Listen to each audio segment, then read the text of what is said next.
about. All right, we are live. We are live. Yeah, or I should say the mic is hot. So this is Cuzzwords, episode 5. I am your host, John.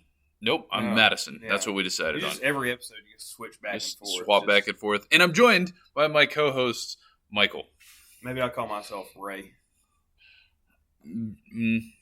Yeah, maybe. But I'll probably stick with Michael. Yeah, it's gonna get too confusing. But okay. Giddens and Giddens. We can do that. Giddens and Giddens. No, I think first name's probably better. That way they can find our Twitter handles and our... What Twitter handle? Oh no, we're not on social media. I used to have Twitter before it was X. That's not a shot at Elon Musk. I just didn't care to do it anymore. I actually signed up for Twitter when it was in beta. It's like a new social media platform back in like 2011, 2013, something like that. No, it's probably even earlier than that.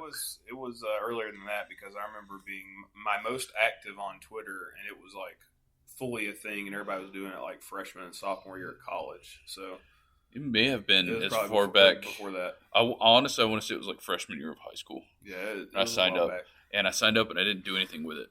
And I think about all the missed opportunities to like set up Twitter handles for like large major companies that I could have then turned around and sold them for a lot of money, but not as bad as the 4 Bitcoin that I bought in college and used it to buy something for like the equivalent of like $300. And now what is Bitcoin equivalent to that much? Oh, I think it was trading yesterday at 119,000. So if that you had that, you'd have like 400K. I'd have over $500,000. Ah, probably. Yeah. Yep. Nice. Well, that's okay. But see, then our audience wouldn't be blessed with us out here trying to run a side hustle and do our podcast thing, right? You would still, even if you had $500,000, you'd probably still side hustle. Probably wouldn't. Well, I don't know. Maybe a podcast. I mean, I am having a lot of fun with this. A lot more fun than I thought I'd have. But yeah, we were both just dreading it when we first started. We were like, "Oh, this is gonna suck." Well, I mean, that wasn't exactly our attitudes. I mean, we wanted an excuse to get together and hang out and talk for a little bit. And I mean, we talked, like I think we mentioned before, we did talk about doing a podcast, but it was really your wife that kind of got you on board, I think, because she just listened to us talk. She's like, "You guys should just start a podcast." Yeah, now that we do make a podcast, she doesn't listen to it. So that's true. Well, she likes to hear it in person. She doesn't like to hear it when we're already recorded after the fact. Yeah. And I think that speaks to the fact that it will be better when we get cameras, because I'm sure part of the engagement for her and for other people would be seeing our facial expressions, seeing how we react to things, not just hearing our slight southern draws exacerbate over a microphone. Well, and a little bit more engagement from us being able to, look up something online and then be able to show that to the audience. I think that'll be helpful. Yeah, Give us a little bit more, a lot more to do. Maybe we can go through and watch some Caleb Hammer videos and react to them. What would Caleb Hammer say to your decision with your Bitcoin? I don't think he'd have anything. I mean, I don't. You can't. He's not a future predictor. He's, what are you doing presently with your money? I mean, when this is back, this is what, 2010, 2011. I mean, if I told him that, like, well, I don't know if I'm going to talk about what I spent the Bitcoin on, but it wasn't Pokemon cards. Well, let's just say this: I was in college, and I enjoyed. I wasn't a big drinker, and back then it was, just something to do in my downtime, and that was what I had. And then I did end up moving to Colorado for 5 years to help kind of. What happens in Colorado? Like insinuate. Well, so they have an industry out there that you're able to partake in that's not available in Alabama. So where we're at right now.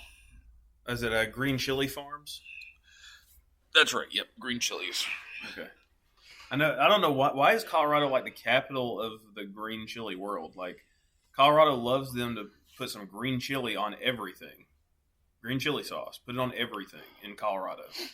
No, I think it's just because I think it's just a human nature thing. It's like For Coloradans, is that a word? Coloradians? Coloridian, I think. Coloridian? I don't know for sure. I like green chili. Coloradites. I've been infatuated lately with watching certain YouTubers touring the country, trying different foods in different states, and Nice. he's alerted me to the fact that Colorado loves green chili. Like every single one of their favorite dishes, their breakfast favorite dish, their brunch favorite dish, their supper favorite dish, their snack favorite dish, their favorite pizza, their favorite everything in some way is going to have green chili in it. Yeah. Have you had green chili? You were out there. Are we talking about actual chili now? It's like green chili sauce. Oh. I thought you were... Like, do you remember having that in Colorado ever? No. I don't think I did once. When did but this to be fair, phenomenon to start? be fair, it's expensive to live in Colorado, so I basically cooked everything that I ate when I was out there. I didn't really order or go visit local places. Yeah, she still went to the store and got like ingredients and groceries. Yeah. Like, you never saw like people like stuffing their buggies full of green chili sauce? Oh no, I was too high. I wasn't paying attention. You had a different green chili sauce. Yeah, that's right. That's what I thought we were talking about. Oh, okay. Yeah. The gym was great. What I liked about Colorado Springs was that it's one of the healthiest You're like cities. walking distance from the gym too. Oh yeah. I walk to the gym every day. It's like one of the healthiest cities in America. And I remember I had a friend that I'd go to the gym with every day, and back then I could really tolerate cold weather pretty well. It was because I was doing a lot of cardio. I was running sprints and there's like zero humidity there too. So and it is zero humidity. The cold isn't as biting, and then the heat isn't as suffocating. Well, there wasn't any heat really. Yeah, I mean you're not gonna have to deal with that. I think the worst it got in the summer might be like up in the 80s, like high 80s. Like California, Southern California was so cool because it's like in the desert it was 95 degrees every day, but there's less than 10% humidity every day, so it didn't really. I mean, it didn't bother me. Like, for instance, a couple of nights ago, I was working a football game, and it just rained here where we live, and the temperature was like 77, but the humidity was literally 100%. So it was trapping all that moisture and that heat, and so it felt like it was 97 degrees instead of 77. Yeah, heat gets you. Or I'm sorry, humidity gets you when it comes to heat. It's been... Yeah, it was a lot different. I know when I moved back from Colorado, where I'd grown out my beard and my hair, and the first summer here was miserable because I was really hot. But then it was 2 summers after that, I think, where I actually cut my hair and cut my beard off. But I could tell a huge difference. Yeah, you did around my birthday, and like I was going to meet up with you and the boys, and like I saw you, and I was like, "Who crap's this?" Yeah, he's hanging out at the house. It'd been a minute. I remember I popped my head up over the couch when you walked in, and what was that, Mississippi? Going out to my dad's place. Yeah, I was down in Mississippi, and I was like, "Who let this stranger in here?" But Yeah. I had the same reaction after I lost a bunch of weight because I went to one of my buddies' weddings. I was a groomsman in it, and we'll say Dr. J. That's a nickname we can use, I think, effectively. He was also a groomsman, and he was my roommate in college. And we go to meet up, and he comes and introduces himself to me. And you're in the wedding, right? Yeah, and I'm in the wedding, a groomsman with him, and he has no idea who I am. And then after he introduces himself, then he kind of looks at me side-eyed for a second. He's like, "Wait a minute." Yeah. What's up, buddy? Oh, did we ever talk about how how that went down when I first got back? And like the weight loss and stuff? I'm looking at Michael. Michael's doing this thing Or Yeah, you said you were talking about how Colorado Springs was the healthiest city, but every time I visited you, it went down in rank.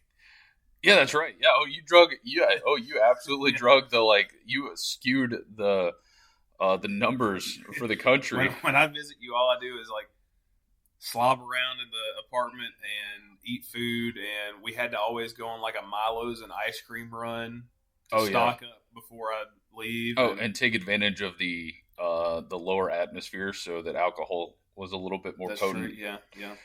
But yeah, no, Michael was carrying around like a whole percentage for the country wherever he went.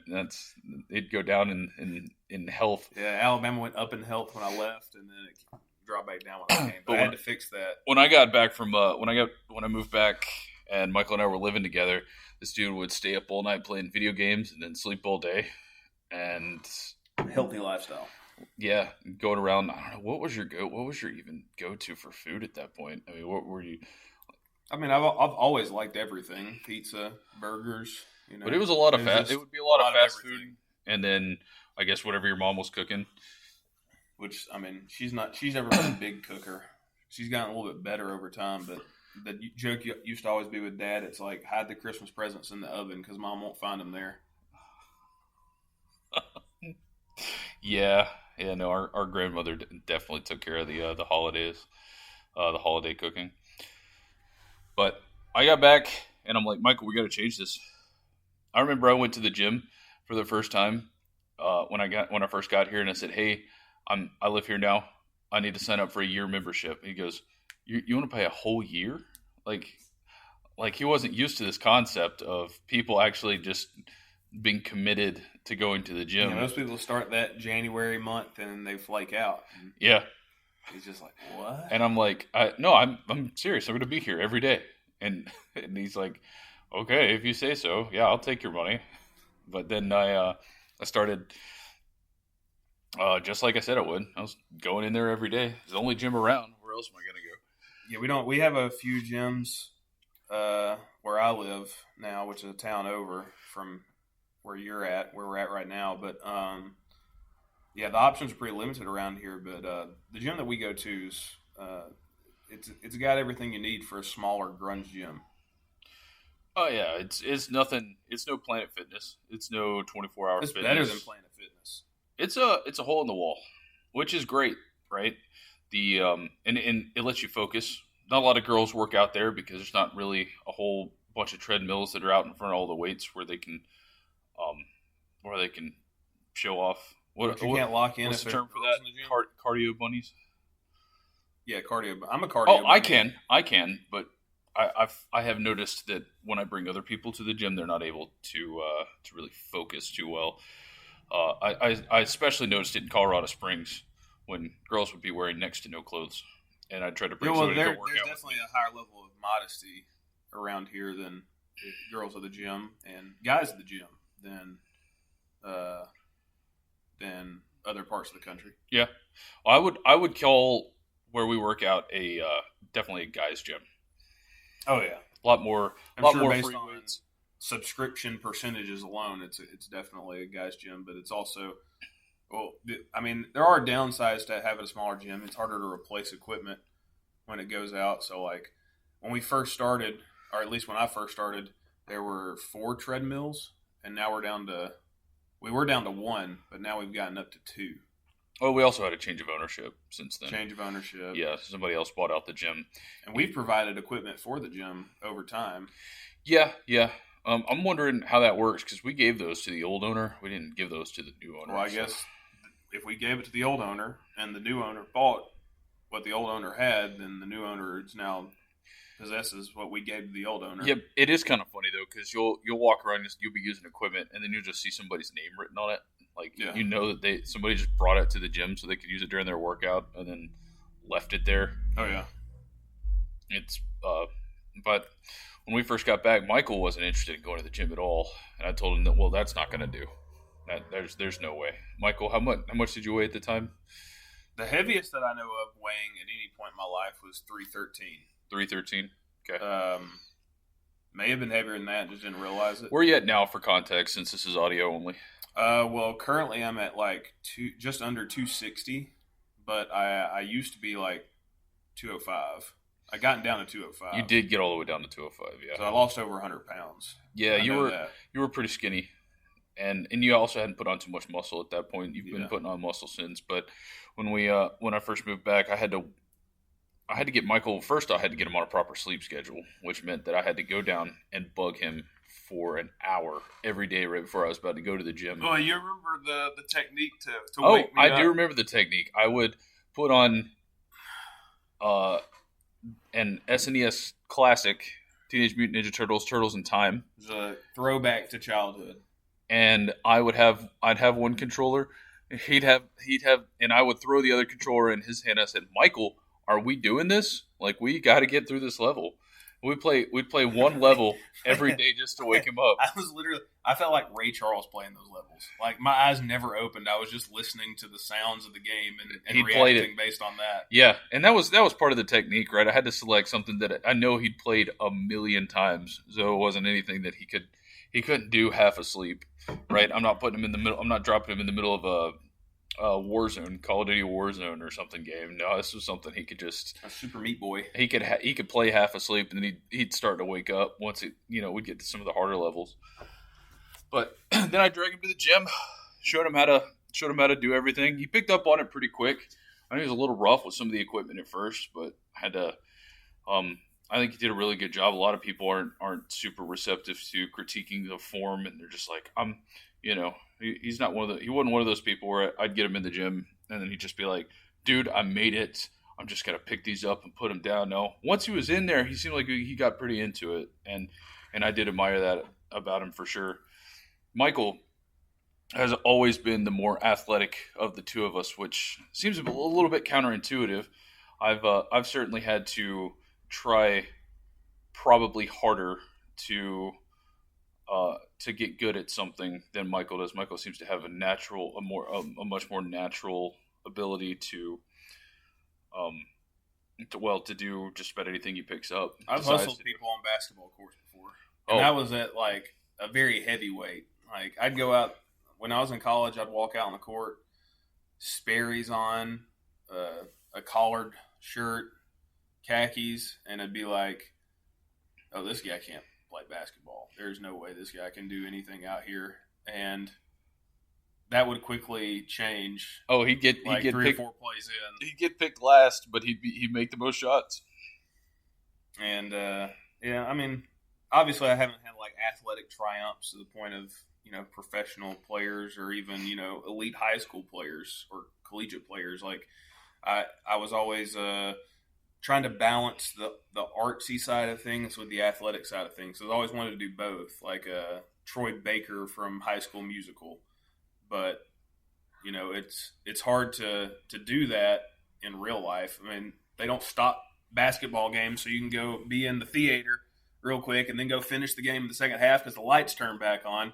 Like, you have to pick in real life. And quite often I seem to be picking art over athletics. Well, you also had your hand forced a little bit there with your you had an injury that you had to deal with, which wasn't even really an injury as much as it was just that thing on your something happened to your foot, I think, at some point. I had kept you from playing baseball. I had recurring plantar fasciitis, which is annoying, but you can play through it. I just got cortisone shots. I got that during baseball and football.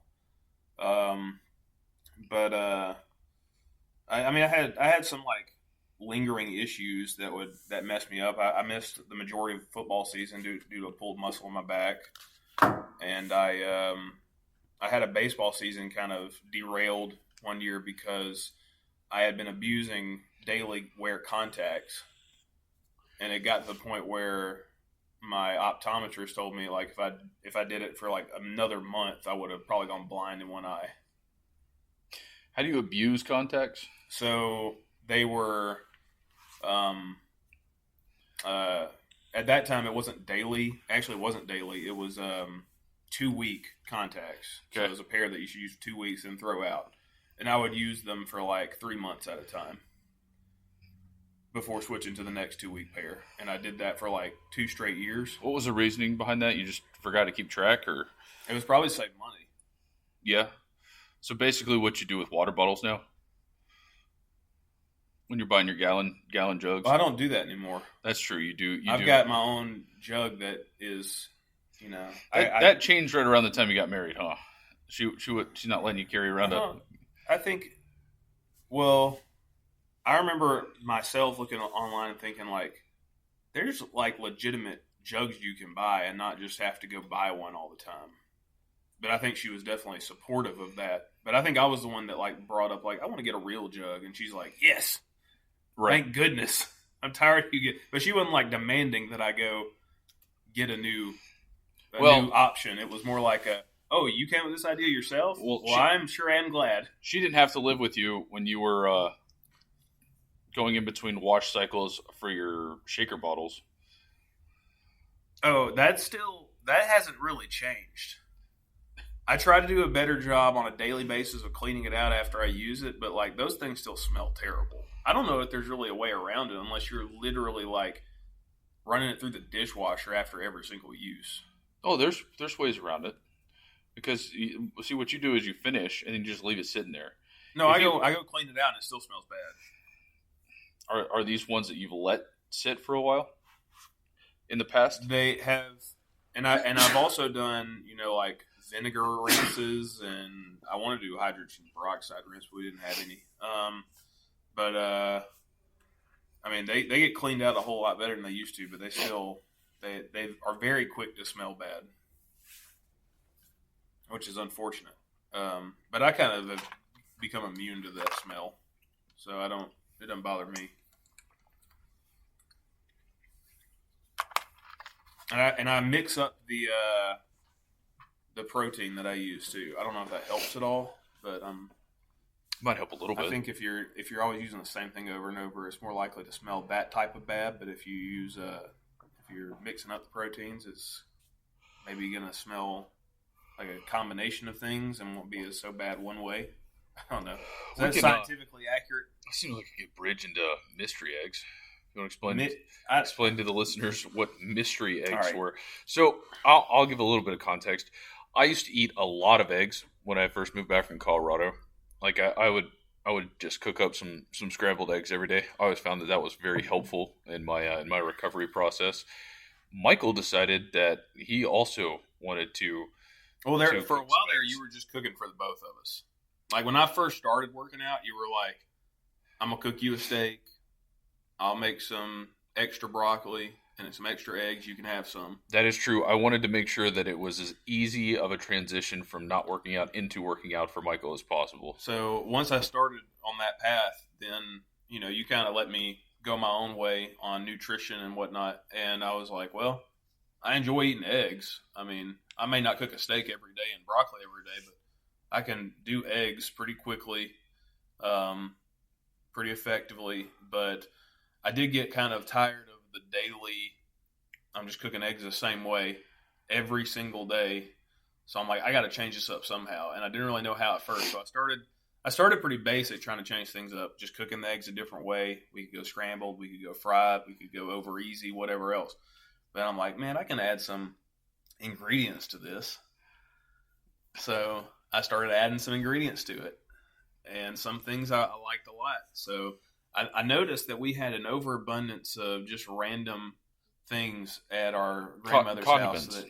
Like condiments and other stuff that like never getting used. And I mean, some things were technically past the expiration date. Some things weren't, but I knew nobody was ever going to use them to cook. So I started throwing those in the eggs too. Yes. And I got some really crazy combinations. I made true green eggs one time because I put a bunch of spinach and broccoli in my eggs. That's not too crazy. Some spinach and broccoli inside of eggs. I mean, you're one extra meat away from a quiche. I mean, at that point, right? That's not bad. And the technique here, when you got a bunch of different ingredients, you're not really sure how they're going to react. Is I always cooked everything in a skillet. Yeah, it was my large copper pan. Yeah, it was nonstick. Yeah. And I'd try to make an omelet most often. Sometimes it'd turn into scrambled because it was hard to keep it together. But I mean, we had some crazy stuff. I used chocolate syrup one time. I blended some gummy worms. I always put everything in the blender because it was kind of tough to make sure everything stayed together. So the craziest one might have been I found um, these waffle cones in the cabinet that were they were very expired. I don't remember how old they exactly were, but they were pretty old. Yeah, to just go back a little bit. When I first moved back from Colorado, Michael and I were living with our grandmother because our grandmother's husband had recently just passed away. Not our grandfather. Our grandfather passed away before then, and she was showing early signs of dementia. So we're living at our grandmother's house, and Michael's just rummaging through the cabinets, right? And what we found, or I suppose what he found when he was looking for ingredients for his mystery eggs, were some ice cream cones. I want to say they were like, it had the Rice Krispie dudes on there, right? I think Kellogg's. The branding was old. It may be a defunct company. Probably. But they were ice cream cones, stacks of ice cream cones that our grandmother would have given to us when we were children. Because I'm looking over here at my girlfriend sitting with us today, and she is probably younger than these ice cream cones were. I don't know if they're that old. It's 2001, I believe. No. The oldest thing I know that we had was my wife and I, before we were married, we were also rummaging through, seeing what all was in there, and we found some popcorn that was Act 2. That was the old logo, and we popped it and ate it, and it was from 2001. So that's the oldest thing that we could find in there. And let me tell you what, popcorn is 20 years old. Tastes like popcorn at first, and the aftertaste is anything but.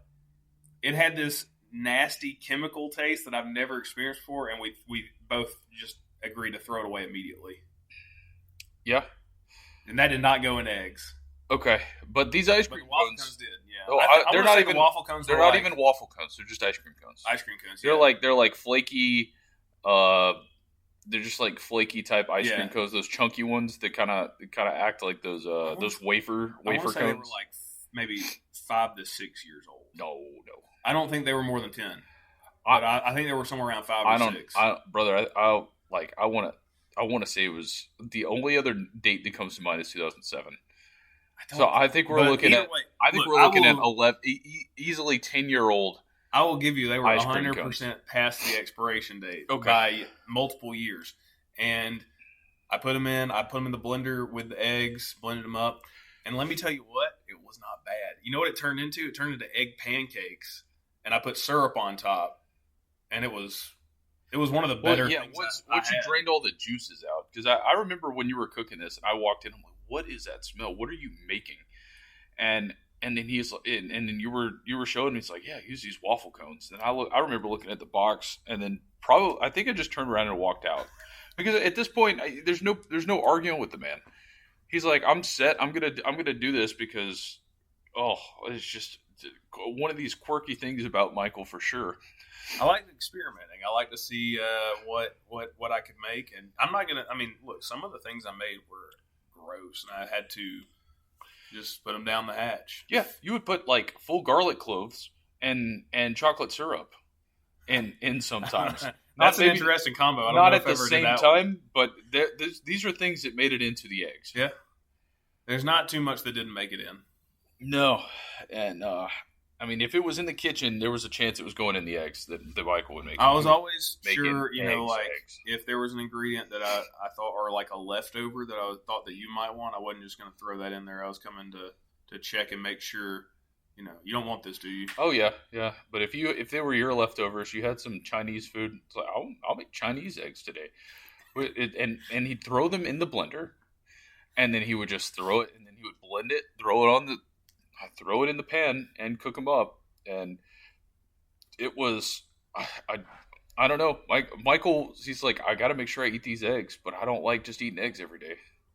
Yeah, I got tired of the same old. I had to change it up. Yeah. It's it's certainly one of the memorable things about living with Michael for a while. And one of the reasons every time I talk with wifey, don't forget, I was born into this family. You chose it.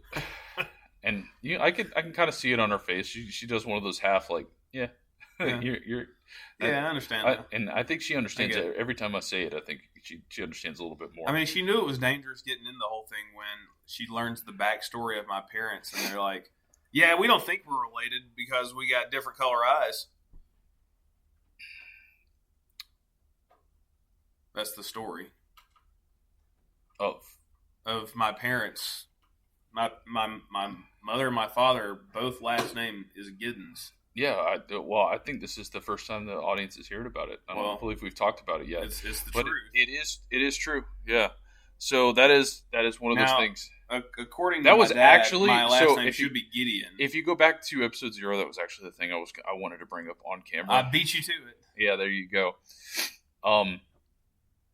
Yeah. Sorry, audience. He kind of I wanted to drop it on him without him knowing it was coming. But yeah. No, our Giddens here is a Giddens. Double Giddens. Yeah. Pure Giddens. Yeah. Doesn't get more pure. And I mean, there might be a few. I mean, so when we talk about making the mystery eggs, it could just be a side effect of both of his parents being Giddens. I mean, there's a lot of things throughout life that's like that could explain it. That could be the reasoning behind why I made the decision I made. But I personally think that every mad scientist has to have a little bit of ingenuity to their craziness. And I was a mad scientist with those mystery eggs. So I was just, I was willing to take the risk of bad eggs because sometimes I got really good combos. Stuff that I was like, the funny thing is, like, I would make them every day, right?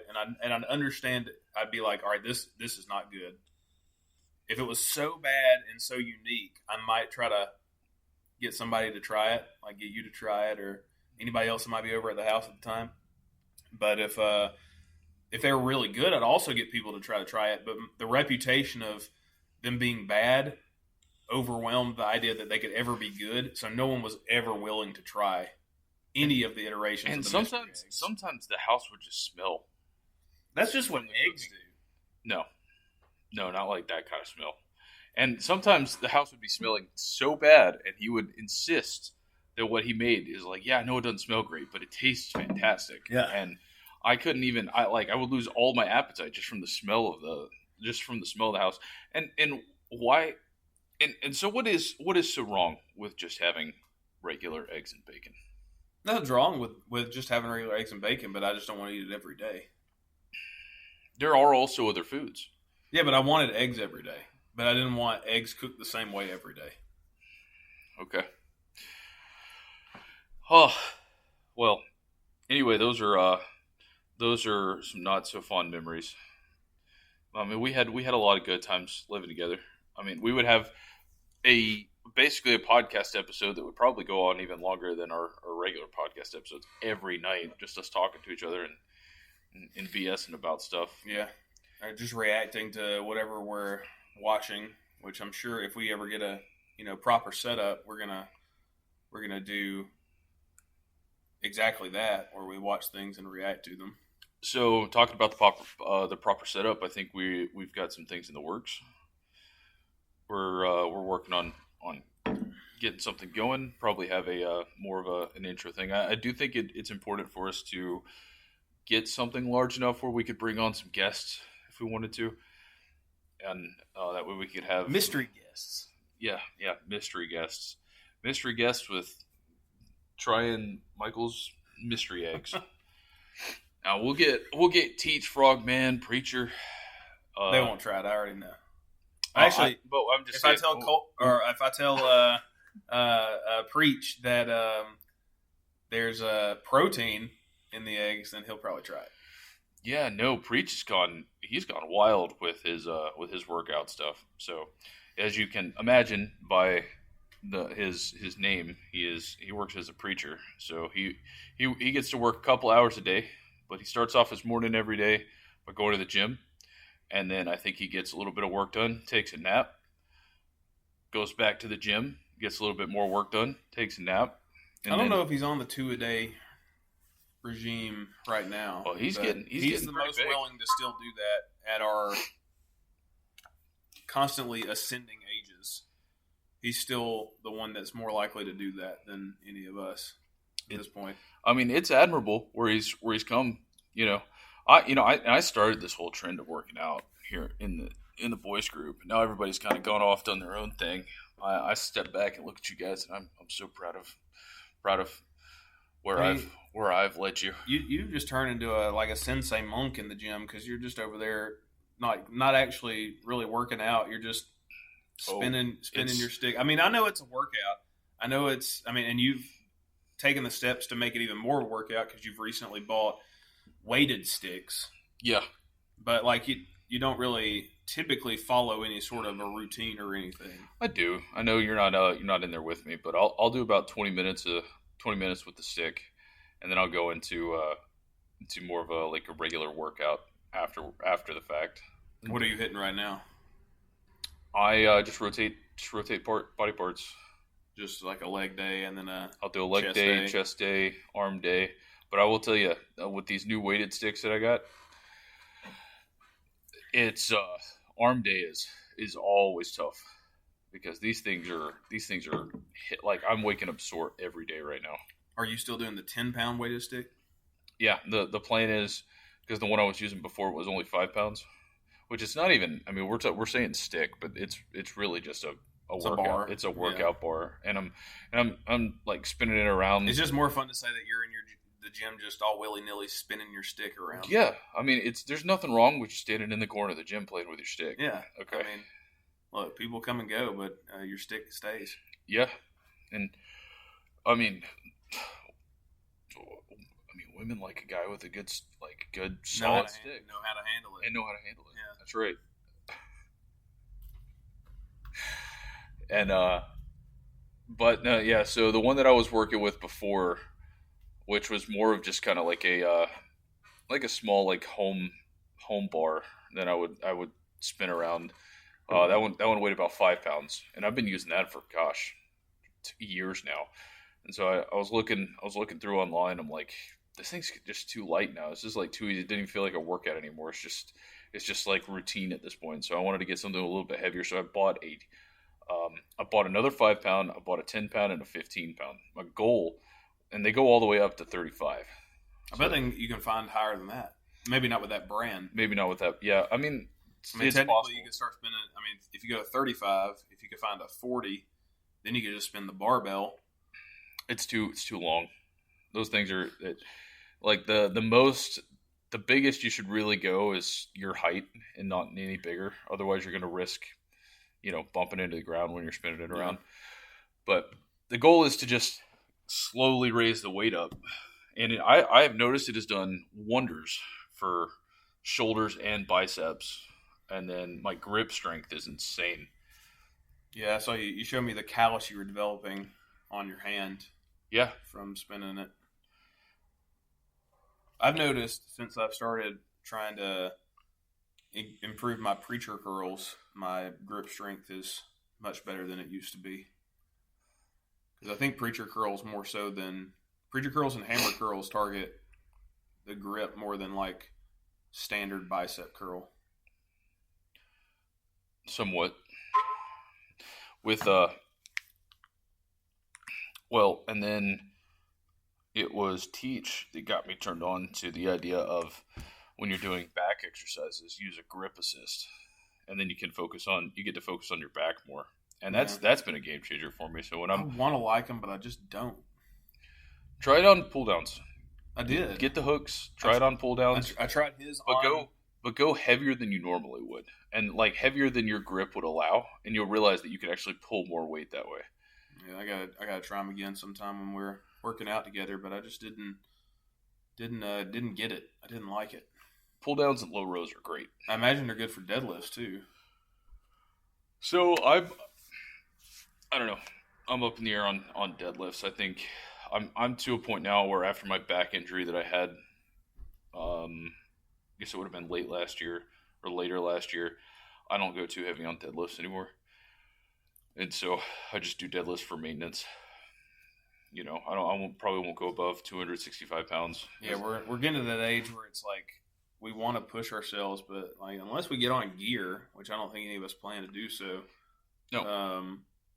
You're running out of time to push yourself, and you're risking catastrophic injuries if you do so. And we're also not able to rest as well anymore. Now that we're, both working jobs, and that we're taking this day, which would be a Saturday, where I would typically love to try and bed rot to just catch up. We may shift our recording day here pretty soon. So yeah, Saturdays because Michael wants to prioritize college football. It's college football and soccer, but yeah, it's sports, because Saturday in the fall is like a sacred day. Yeah, so we're working on getting our routine set up for that, so we can be sure to bring you guys the quality content that is mystery eggs, and maybe let you try some. We get some bottled, some bold, and we could put it in the store. I don't know what everybody's favorite flavor would be. Personally, waffle ice cream cone eggs is up there. Like it really, but you got to put syrup on it, because it turns the texture of the eggs into pancakes. Well, that's what we ought to do, right? Is just go ahead and start an e-commerce website, get our chilled packaging stuff set up, make the mystery eggs, bottle it up, put it in a nice plastic bottle, and just tell people, all right, dump it in. It's already pre-scrambled, ready to go. Mystery awaits. Yeah, we'll have ones that have chunks of garlic clove in it, and chocolate syrup, and ketchup. I remember you doing jam and jelly, and there is a difference. It'd be hard to find what I didn't do. Yeah, but I mean, obviously there's some things that we just never had sitting around the house that I didn't use. But like, I don't know how many times we'd make a late night Taco Bell run. When you go to Taco Bell, they give you like 20 million packets. Oh, sure. More than the 4 or 5 that you actually needed. So we'd collect all those packets. And then a lot of times I was putting at least 1 or 2 of those packets in almost every single one. That was probably the most consistent ingredient that I can think of. Taco Bell sauce. Taco Bell sauce was going there because we always had excess Taco Bell sauce. I was always trying to get rid of it. But you can't get away from it. I mean, even doing the online orders now, I always select no sauce, and they still give it to you. They're like, "Well, we've got this much sauce," and they'll reach their hand in there, grab a whole, like enough to feed probably a small village, and just drop it in the bag. Go bankrupt just on the amount of sauce that they. That's just one of the things they're known for. They spend, or they manufacture, they produce. It's crazy. Arby's is also kind of like that with their Arby's sauce on takeout orders. Yeah. And going into the drive-thru.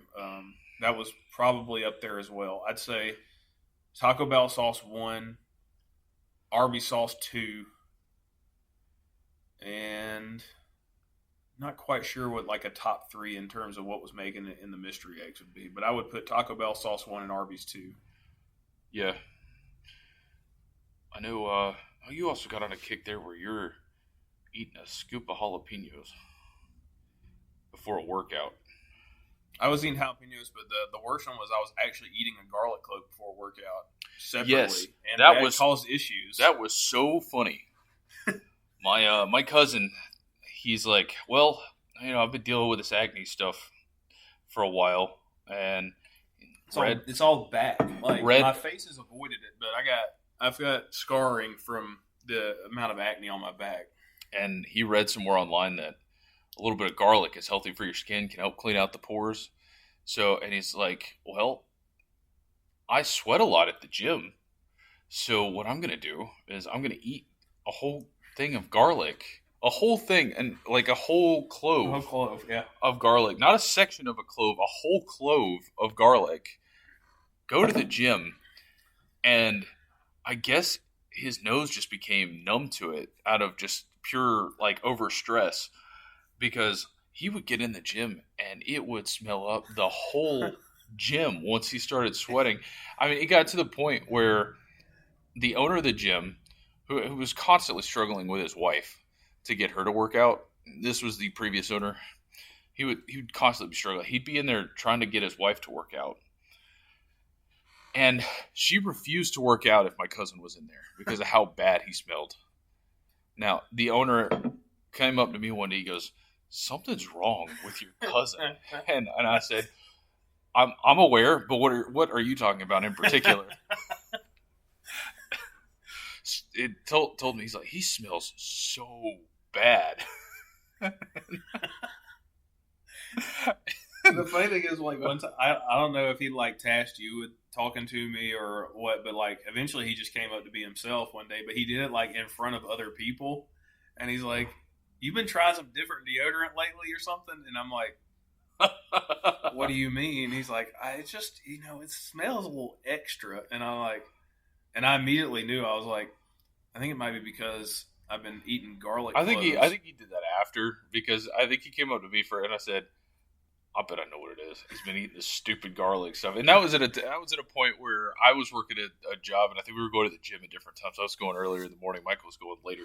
So that's kind of how it is these days most of the time as well. You try to go earlier when you can, and I'm much more of a night owl in the gym because it's my best time to go. First thing in the morning. Yeah. I would like, my preference would be to go around like 10 a.m. every day, but obviously can't do that. That's right when I've gotten to work. A little bit before that, I've gotten to work. So, my best option is typically like 8 p.m. at night is when I'm most likely to get to the gym, which is unfortunate. It's not optimal, but you'll catch me in there sometimes. Yeah. I just have to go to the gym before the calls start pouring in, because it's about every weekday. It's from start of the workday till the end of, like, until about 6:30, 7 o'clock. I'm getting phone calls, and they just don't stop. And then death by Zoom on Thursdays, where I'm just Zoom call after Zoom call. Yeah, don't eat garlic cloves before you go to the gym. That's the moral of the story. Yes, yeah, that's the moral of the story. And can you imagine also, think about this. At the time, Michael was also single. He wasn't dating anybody. And the only really social interaction he was getting outside of work was probably at the gym.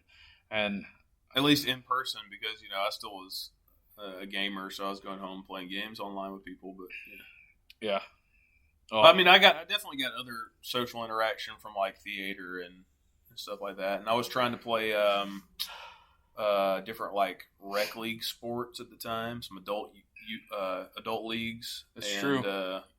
I would go to every Sunday. I'd go to a small group in Birmingham that played different sports through Church of the Highlands. I had forgotten about that. Yeah. So I was doing stuff like that, but not eating a clove of garlic before going out every time. That was just purely before the gym think that thing. That only lasted about 2 weeks before you decided against it. I don't remember how long it lasted, but it didn't. He just was like, I got to be flat out honest with you.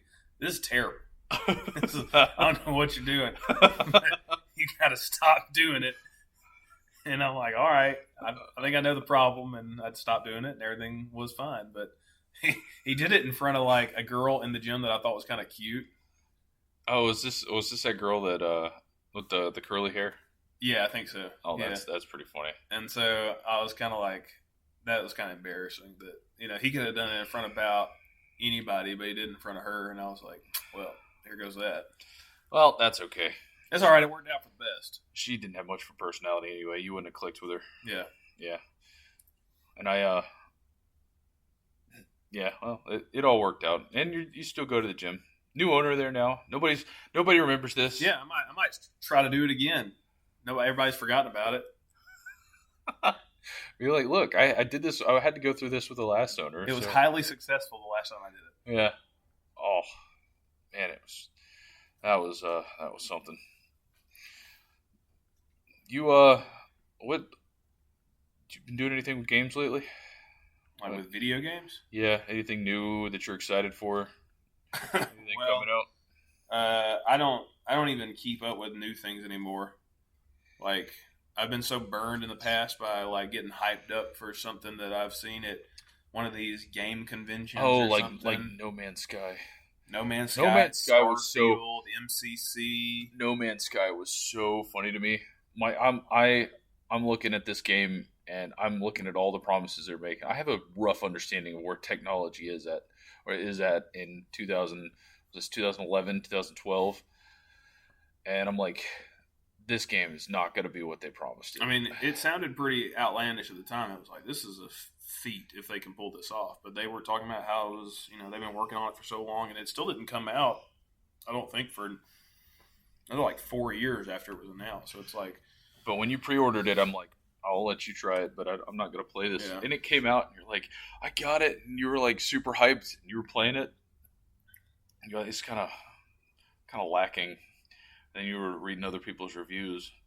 And you realize there's only like 12 worlds at the time when they promised like an endless generation. Well, no, it was endless. It was, there was an almost infinite feel.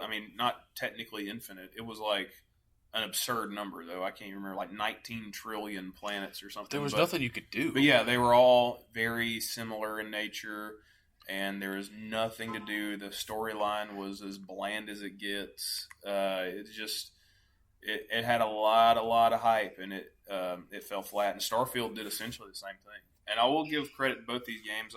I've touched No Man's Sky a little bit with future updates. Starfield, I pretty much just dropped because I was so much more disappointed in Starfield than I was No Man's Sky. That had backing by a large corporation. Yeah, because it was a Microsoft game. That was Bethesda. That was Bethesda? Fallout and Skyrim. So you're thinking, oh, this is going to be an epic sci-fi adventure. Fallout 76 was such a good game. I can't imagine that they'd disappoint you. Yeah, Fallout 76. And I didn't even get Fallout 76, so I never. But all the Fallouts that I played, I liked, and I know how much hype every Elder Scrolls has. But Starfield was embarrassing. It was worse than No Man's Sky, in my opinion. And No Man's Sky has gotten better over time. I can't even speak to Starfield. I know they've had DLCs and whatever, but I don't know if it's any better or not. I kind of like wiped that game from my memory because it was so much more disappointing to me. But yeah, at this point, like I don't even check to see like what's coming out anytime soon. I just waiting for things to come out and see how people review them. Most recently I've just been playing MCC, and I play Rocket League, and I play the finals, which the finals is getting a lot of hype from a certain streamer recently that's causing it to have like a player surge. Yeah. Because a good old Charlie, Moist Critical, has called it the best FPS on the market right now. And so with his 18 million YouTube subscribers plus whatever he's got on Twitch, the finals player base, just due to Charlie saying it's a good game, has gone whoop. You do like the finals. You've been trying to get me on the finals for a while. It's the most innovative shooter there is right now. What were your thoughts on the open world style of Halo Infinite? I thought there was. Yeah, I beat the whole campaign. There was promise there because I thought in the future they could add more story content to it. That's the good thing about an open world to me is like what you can add to it down the road. But they never did anything. So that kind of, if you're just going to make one single player story, never add anything to it in the future, then just make it like all the other Halos. I have yet to play Halo Infinite's campaign. I think I played the beta for the when it was in beta for multiplayer, but it's probably the second worst Halo campaign after Halo 5. One of the things I like about Halo is that I can go back and play Halo 2, Halo 3, and I've got in my mind specific levels that I enjoy playing. And I can just go play that one level. Where with Infinite, it's like, once you beat a level, don't you have to just start over the whole campaign before you can go back to that level? No. You have a mini map, and you can hover over the icon of the mission and just play the mission with whatever difficulty level you want to. Well, viewers, tell us your opinions on Halo Infinite and Halo Infinite's campaign style. They really turned the podcast off after I said, I like mystery eggs with chocolate syrup and garlic in them. They're like, all right, we're done. Yeah, we're not. We're out. Yeah, we do kind of jump all over the place, don't we? What do we start off this with? Talk about Caleb Hammer? Briefly. Yeah. You know what's interesting is like, I think we haven't even really scratched the surface of the topic that I feel like I'm the best at talking about. Well, what is the topic without getting too into it? Sports. Because we are coming. Oh, oh! I don't disagree. I think Yeah. you're a sports encyclopedia. It's ridiculous. On the other hand, am somebody that doesn't follow sports, doesn't really care about sports. In fact, I believe I attribute most of my success in my professional life to the fact that You don't like I sports. don't do anything with sports because everybody, especially here in Alabama, I think they all go into this zombie mode every single fall season for for a whole third of the year. You got to be Alabama or Auburn. They get so focused in on sports, and I'm just like looking around, and I'm like, nobody. We don't want to build anything. Nobody wants to like do anything productive. You guys just want to. You just want to look into sports, and so that's where I'm just like, okay, I'll just go off and do something else while everybody's busy doing that. But you do pay attention when it comes to Iron Bowl. I'll watch the Iron Bowl, but I look at it as a social event. I don't look at it as I have like feelings or emotions tied into the game. Yeah, I guess I'll cheer when my team decides to or like they make points, Which happens rarely these days. Yeah, but it's again, the level of emotions from grown men blows my mind. No matter what, you go to not like a live view. I mean, you go to a sports bar or something, and they've on Iron Bowl day, somebody's gonna be walking out there crying, and it's not gonna be a little kid. Somebody's gonna get in a fight. Yeah, there's a good chance for fights. As somebody that worked as a bouncer at a club at one of these college towns back when I was in college, fights go on. The grown men align themselves with their teams so closely. It's like it's life or death. It is, dude. I don't know. I can't relate to it. Luckily, Frogman and I both relate to that in the group.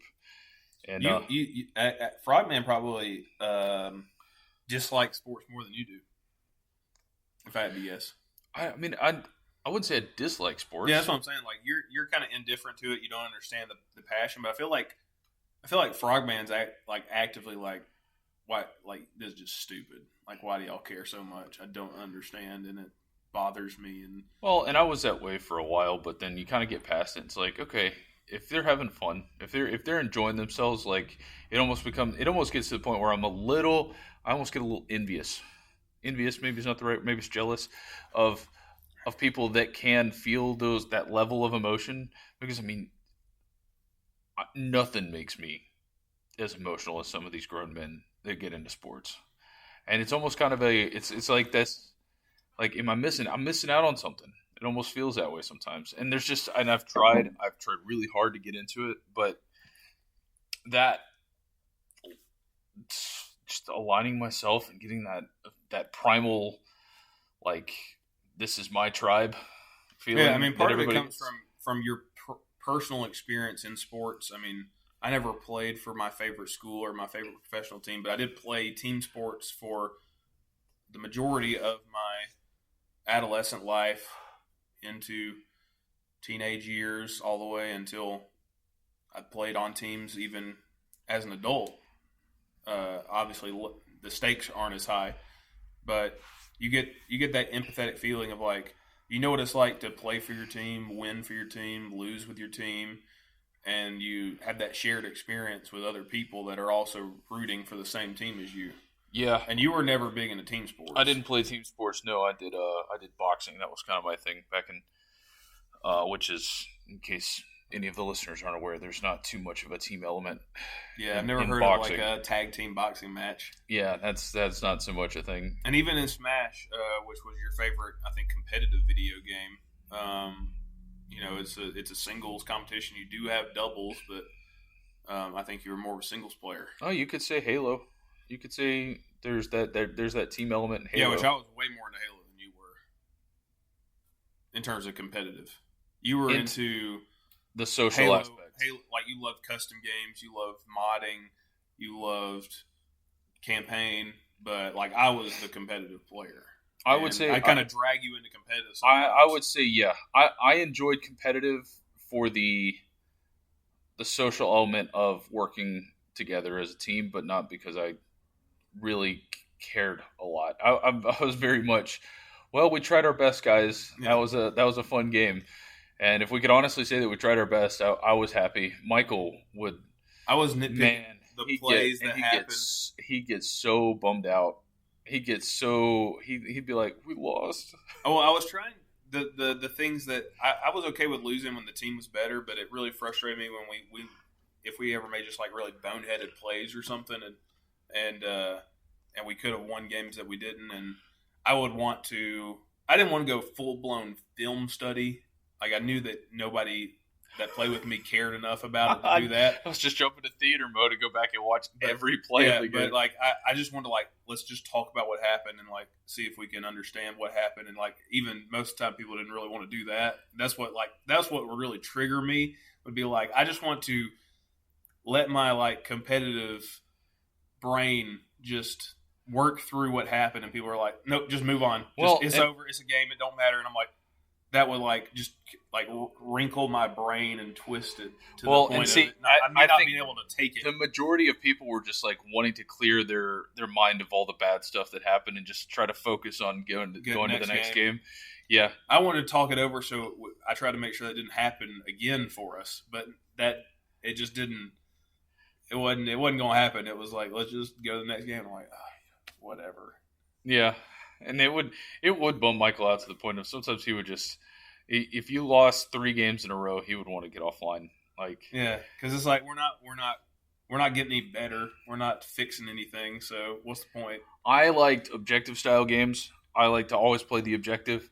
That was my. I felt like you got a little bit more freedom, like individuality when you're the person holding the oddball or running the flag. You got to kind of make some.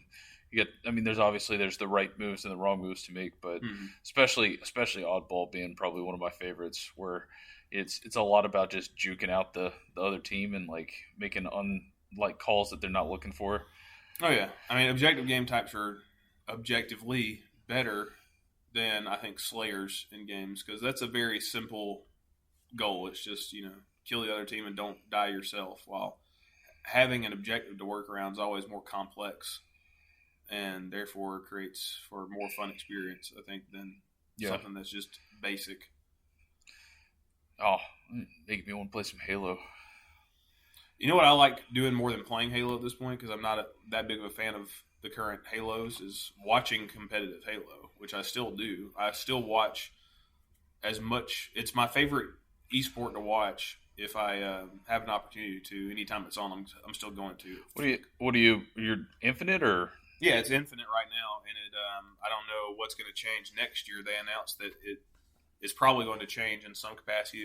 They're going to go back to one of the old Halos, or they're going to do like a mixture. Am I crazy in thinking when I watch the newer Halo or Halo Infinite that it's, to me, the maps seem more flat and it's less vertical? Am I crazy? I think every Halo has slowly gotten flatter and flatter. Like Halo 1's competitive maps were elevators. Like there were so many vertical levels that you had to deal with. Even on the maps that weren't as much as they could be in Halo 1, they were still much higher than what we have in our present day. Well, you go back to Halo 2 and you look at even some of the maps that were considered flat back then in the competitive space, like Sanctuary, there were vertical elements to that like had to be accounted for in the play. Oh, yeah. Nowadays, it seems like it's just too Call of Duty. It's like 2 levels, maybe 3 levels. Well, here's the two big issues. Open center. One, with the addition of sprint in Halo now, they try to make all maps a little bit bigger to account for that, which I think causes it to be flatter.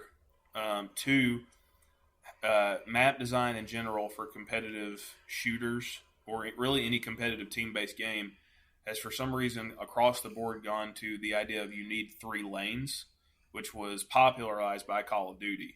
So now instead of more interesting map layouts where there's all sorts of different paths, most maps are created with 3 lane in mind, which causes a lot of maps to feel and play similar. And also, for competitive Halo specifically, the biggest problem they have is most pros that have input don't want to try new things. they're always begging for a remake of an old map that they used to play. Instead of trying something. Are there any older MCC era maps that are remade inside of So in Infinite right now they play 2 remade Halo 5 maps. They play I'm thinking 1, 2, or 3. Any of those? Any Halo they 1? They used to play a Halo 3 map remade, and they used to play a Halo 2 map remade, but they both been removed since they were originally added. And then they just recently remade a Halo 2 map that's probably going to get added in for the end of the year. Which Halo 2 map? So the Halo 2 map that just got added back was Stank. Which is, I'm assuming, is Sanctuary. Yeah. Okay. Are they gonna allow for the third ring? Yeah, it's pretty much a like for like. I mean, there's probably some slight adjustments due to infinite clamor and stuff like that. What about the pit? I always like the pit. The pit was one that used to be in it that got removed. Really? And midship used to be in it, but it got removed. And then the 2 Halo 5 maps. Actually, there used to be 3 Halo 5 maps, but one got removed. The 2 that are currently in there are Coliseum and didn't play enough Halo 5 Plaza to know these maps. Oh, well, yeah, Coliseum and Plaza were in there, and the Rid used to be in there, but it got removed. So they love their Halo 5 maps remakes. They've also remade a lot of other maps that are in. Of course, they used to have a Halo 3 Classic playlist that you could play in Infinite. That was like all Halo 3 remakes. Yeah. And there's, so they've just straight taken, like, are armor abilities still a thing? Is there? So there's not like in Halo Reach and Halo 4. You know, they had all these. Yeah. Different. So it's more like Reach in the sense that you can pick up things. Like, you remember how you could pick up Jetpack or you could pick up Evade? Yeah. So you can essentially do the same thing in Infinite, but you've got things like Repulsor, Grapple Shot, and then technically Overshield and Camo fall into that as well. Okay. But are there limited uses? Yeah, so you can use the Grapple 3 times. You can use the Repulsor 3 times. You've got a smoke screen. You've got a threat sensor. God, this just sounds so not Halo. Well, all of those things still, I think, the absolute most non-Halo thing to me is Sprint. I liked Splitgate for a minute there. Did that one ever pick up any traction in the competitive space? Yeah, it was pretty big. In fact, one of the best current Halo pros was originally Splitgate Pro. Yeah, that makes a lot of sense. That seemed like a really fun game. The style was very Halo. There's Splitgate 2 now. You can play it. And I remember even Doom had some really fun competitive. Well, I'm looking forward to the finals. First competitive season's about to come up with a big time major final near the end of the year. And that one, so the finals is kind of a, it's what's the term for different classes and stuff? You got 3 classes. You got a light, a medium, and a heavy. Mm-hmm. Okay, so that's that'll be interesting. Maybe get me on the finals at some point. I can try it out. I think the coolest things about the finals is, one, it's got a kind of a unique objective that a lot of games you haven't really seen before, where it's you have to take a cache box and put it into a station and then defend that station until it caches out. And the other enjoyable aspect of it is the environment is almost entirely fully destructible. So that creates for a lot of unique gameplay, even on the maps that you've played over and over and over. You still are going to come into unique situations almost every single game. Okay. It's pretty well balanced. The developers do a really good job of trying to keep up with that and not let anything get too OP. So there's a lot of different ways you can play. You've got, of course, lots of different guns. You've got melee weapons if you're more of a melee type of person. Every class has melee weapons. Well, I'm looking at our timer here. We're kind of going on.